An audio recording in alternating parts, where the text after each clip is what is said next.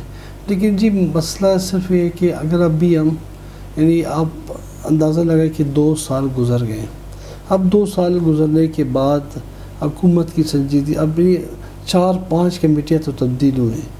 ابھی اگر نیا جو کمیٹی ہے یعنی آپ نے زیرو سے دوبارہ تمام ایشوز کو سمجھانے پڑیں گے کہ جی بلوچستان کے ایشوز اب گنوانے پڑیں گے, سمجھانے پڑیں گے, پولیٹیکل ایشو سمجھانے پڑیں گے, ڈیولپمنٹ کے ایشو سمجھانے پڑیں گے. جب تک وہ سمجھے گا تو بہت وقت لگے گا. تو اس لیے ہم کہتے ہیں کہ جی دیکھو سنجیدگی سے لینا چاہیے. آج اگر 2 سال پہلے ہی سے ابتدائی دنوں سے اگر سنجیدگی سے معاملات کو لیتے اور یعنی لاپتہ افراد جو 5 پوائنٹ اور تھے ڈیولپمنٹ کے حوالے سے جو پوائنٹس تھے اس پر سنجیدگی دکھاتے, یقیناً آج ان کو کوئی پریشانی نہیں ہوتی. ہم نے اخلاقی طور پہ 12 ان کو کہا کہ جی بلوچستان نیشنل پارٹی کے جو مسائل ہیں وہ جینین مسائل ہیں, بلوچستان کے مسائل ہیں, اس ملک کے مسائل ہیں, کانسٹیٹیوشنلی بھی ان کے وہ جو مسائل ہیں وہ اس ملک کے آئین کے مطابق بھی قانونی مسائل ہیں. ایسا کوئی اس میں ایشو نہیں ہے جو لا کے خلاف ہو, قانون کے خلاف ہو, آئین کے خلاف ہو. یہ اس ملک کے جو پارلیمنٹ ہے یا جو اخلاقیات ہے یہ جمہور کے خلاف ہو. آغا حسن صاحب اگر حکومت آپ کو مطمئن کرنے میں کامیاب ہو جاتی ہے تو کیا آپ حکومت کا حصہ بنیں گے؟ دیکھیں جی, ہم نے پارٹی کے قائد نے اختر جان مینگل صاحب نے بھی کل بھی میڈیا سے انہوں نے جو گفتگو کی اور جو انہوں نے اپنے خیالات کا اظہار کیا, ہم آج بھی اگر عملی طور پہ لفاظی طور پہ تو نہیں, لفاظی طور پہ تو 2 سالوں سے ویٹ کر رہے ہیں کہ جی ایشوز حل ہوں گے. جب گاگی گائے پہ تو بہت ایشوز زیادہ بڑھیں گے. اگر عملی طور پر وہ بلوچستان کے ایشوز کو 6 پوائنٹس کو جو پولیٹیکل پوائنٹس ہیں ان کو حل کرتے ہیں, ڈیولپمنٹ کی جو 9 پوائنٹس ہیں ان کو حل کرتے ہیں. یہاں پہ دیکھیں ہم نے اس وقت ان کے ساتھ جو تحریری معاہدہ کیا تھا, یعنی تحریری معاہدے ہمارے پاس موجود ہیں, ان کے سگنیچرز موجود ہیں, انہوں نے خود سگنیچرز بھی کیے. اگر ابتدائی دنوں میں کہتے کہ جی ہم سگنیچرز نہیں کریں گے, تحریری معاہدہ نہیں کریں گے, بس لفاظی باتیں کر کے مسئلے حل کریں گے, نہیں, ہم نے کہا نہیں تحریری معاہدہ کریں. تو اس وقت انہوں نے تحریری معاہدہ کیا لیکن مسئلوں کو حل نہیں کیا. اب جا کے اگر یہ آتے ہیں, اگر عملی طور پہ بلوچستان کا مسئلوں کو حل کرتے ہیں تو ہم تو کیا پورا بلوچستان نیشنل پارٹی, بلوچستان کے لوگ تحریک انصاف کے حوالے سے زندہ آباد کا نعرہ ضرور لگائیں گے, لیکن عملی طور پہ حل ہو. آغا حسن صاحب یہ بتائیے کہ حکومت کے ساتھ اتحاد میں رہتے ہوئے 6 نکات پر کتنا عمل درآمد ہوا ہے؟ دیکھیں جی, اس میں آپ کو بتاؤں 5000 سے ابو ہماری لسٹ تھی جو ہم نے دیا تھا ان کو جو مسنگ پرسن کے حوالے سے, ان میں 422 لوگ اپنے گھروں پہ آئے, لیکن اس کے باوجود لوگ لے جاتے بھی رہے, مسنگ بھی ہوتے رہے نا. اگر مسنگ نہیں ہوتے, اتنے لوگ آ جاتے تھے تو ہم کہتے تھے جی ایک عمل تھا لوگوں کو مسنگ کرنے کا, لاپتہ کرنے کا, وہ عمل رک چکے ہیں, لوگ آ رہے ہیں. لیکن اس کے باوجود لوگ بھی جا رہے ہیں, مزید لاپتہ بھی ہو رہے ہیں.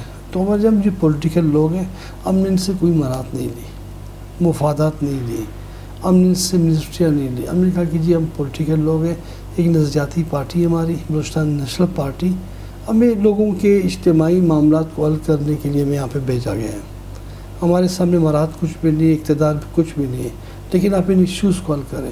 لیکن میں سمجھتا ہوں ایز اے پولیٹیکل ورسر 2% بھی ہمارے ایشوز کو اگر یہ لوگ حل کرتے تو یقیناً آج ملک بھر میں تو کہتے تھے, یعنی ایک خود کہہ سکتے تھے کہ جب نے ایشوز کو ایڈریس کیا. لیکن آپ اندازہ لگائیں اب وہاں پہ بلوچستان میں کراچی سے خوزدار سے کوئٹہ ٹو چمن ہے, 900 کلومیٹر کا یعنی سڑک ہے، بالکل آپ پورے بلوچستان میں اسے خونی سڑک کہا جاتا ہے۔ ہم نے کہا جی آپ پنجاب کے جیسے، سندھ کے جیسے اگر موٹر وے نہیں بنا سکتے ہو، ڈبل کیریج تو کر دے اس کو، تاکہ وہ وہاں پہ جو ایکسیڈنٹس ہو رہے ہیں آئے لوگ، نہیں پچھلے سال 8,000 سے زیادہ ایکسیڈنٹ ہوئے ہیں، لوگ مر رہے ہیں۔ نہیں ہم نے پچھلے سال کہا تھا کہ جی آپ کراچی کوئٹہ روڈ بنائیں، انہوں نے کہا کہ جی ٹھیک ہے ہم فیزیبلٹی بنائیں گے۔ ابھی آپ اندازہ لگائیں جو حکومت فیزیبلٹی رپورٹ نہیں بنا سکتی ہے، جو حکومت بلوچستان کی 2 بڑے ڈیمز کے حوالے سے فیزیبلٹی رپورٹس نہیں بنا سکتی ہے، تو بلوچستان کی اجتماعی مسئلوں کا حل۔ اچھا آغا حسن صاحب یہ بتائیے کہ بلوچستان میں آپ حکومت کے اتحادی نہیں ہیں، تو بی این پی کی بلوچستان میں کیا حکمت عملی ہوگی؟ یہ بلوچستان نیشنل پارٹی، ہم جمہوری لوگ ہیں، یقیناً ہم وہاں پہ اپوزیشن میں بیٹھے ہیں، وہاں پہ بھی ان کی جو حکومت ہے ان کی اتحادی باپ پارٹی ہے۔ اب وہاں پہ بھی ہمارے جو ایم پی ایز حضرات ہیں ان کے ساتھ انتظامی حوالے سے جو تحریک انصاف کی جو اتحادی جماعت ہے باپ پارٹی، یقین کہ ان کے ساتھ ان کا رویہ بالکل ایسا ناروا رویہ ہے، غیر جمہوری رویہ ہے۔ جو لوگ الیکٹ نہیں ہیں وہاں پہ ان کو فنڈنگز دی جاتی ہے، ان کے معاملات جو روزمرہ کے جو لوگوں کے بنیادی انسانی حقوق کے معاملات ہیں وہ حل کیے جاتے ہیں، لیکن بلوچستان نیشنل پارٹی کے ساتھ وہاں پہ بھی ان کا ناروا سلوک ہے، غیر جمہوری سلوک ہے، اور تحریک انصاف ان کے ساتھ وہاں پہ حکومت میں بیٹھی ہے۔ ہم نے بارہا انہیں کہا کہ جی آپ جو چیف منسٹر ہے وہاں پہ جام کمال صاحب، آپ جام کمال صاحب کو کہے کہ جی بلوچستان آپ کسی جمہوری ملک کے کسی صوبے کے وزیر اعلیٰ ہو، وہاں پہ آپ کے جو مائنڈ سیٹ ہے ڈکٹیٹرانہ، آپ اس کو ترک کر دیں، بلکہ آپ کے لیے تمام پارلیمنٹ کے ممبران چاہے اس کسی بھی پارٹی سے تعلق ہو آپ کے لیے برابر ہونے چاہیے۔ آپ ان کے استحقاق کو مجروح نہ کریں، ان کے ایشوز کو حل کریں۔ جو لوگوں نے جن نمائندوں کو منتخب کیا ہے اسمبلی میں لائے، آپ ان کو حیثیت دیں۔ آپ باہر کے جو لوگ جنہوں نے 5 ووٹ بھی نہیں لیے لیکن آپ لا کے آپ اس M N A M P S کے سامنے کھڑے کر دیتے ہو مد مقابل، اور انہیں فنڈنگ کرتا ہو، تو یہ عوام کی جو مینڈیٹ ہے اس کا بھی نہیں کوئی خیال نہیں ہے۔ تو غیر اس لیے تو بہت سے ایسے مسائل تھے، اجتماعی مسائل تھے، مشکلات تھے، اس لیے ہم نے حکومت کو چھوڑی۔ بہت شکریہ آغا حسن صاحب، آپ نے وقت نکالا۔ ناظرین آپ نے ساری گفتگو سنی۔ آغا حسن صاحب کا یہ کہنا ہے کہ پچھلے 2 سال سے ہم نے کئی بار سمجھانے کی کوشش کی، یاد دہانی کی کوشش کی کہ جی بلوچستان کے جو مسائل ہیں وہ جینون مسائل ہیں، ان کو ایڈریس کیجئے، لیکن یہ جو فیصلہ ہوا علیحدگی کا اس کی وجہ یہی تھی کہ پچھلے 2 سال میں ان کو بارہا سمجھانے کے باوجود چیزیں شاید سمجھ میں نہیں آ رہی، تو ان کا یہ فیصلہ لینا ضروری ہو گیا۔ مجھے اجازت دیجیے، اگلے پروگرام میں ایک بار پھر آپ کی خدمت میں حاضر ہوں گی۔ اپنا خیال رکھیے گا، اللہ نگہبان۔